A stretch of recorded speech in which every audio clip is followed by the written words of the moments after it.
नमस्कार बंधुगण जय जगन्नाथ। मुझे मो भाई मान विषय कहवाक चाहूँगी भाई मैंने देखु कारण भाई मान आज एति जगार पहुँची पार्टी कौन कारण जानते भाई मैंने देखु मोर बड़ भाई जी कि बड़ एवं बड़ मझिया भाई दुई भाई मत प्रथम श्रेणी रु आरंभ करना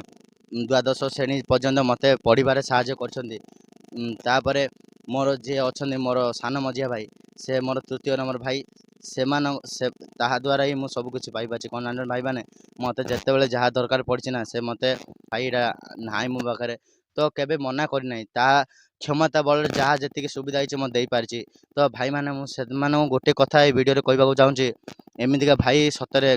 भाग्य थी मिले भाई मैंने कारण मुझे सान भाई बोली निजक बहुत कृतज्ञ करुच्ची। तो भाई मैंने आपण मैंने जो भी थे आपण मानक मोर दिल से सलाम एवं हृदय धन्यवाद दूसरी भाई मैंने आपण मान जी मत सुजोग एवं सुविधा देना आपण जो कहना आपण मानकर ऋण केवे मुझे सुझी पारिनी भाई मैंने तो भाई दयाकोरी मो पर एमती आशीर्वाद रखी था एवं आपण मैंने मन रखी था ए भाईटी दिने दिने तुम केवे ना केवे काम आसब एवं खाली काम नुहे दरकार बोले जीवन भी दे देखेब। तो जय जगन्नाथ सांग मैंने जदि मिसवा आउ एक वीडियो जदि वीडियो भल नहीं थाए तेबे आपण मानकर भाई मानक शेयर करंतु।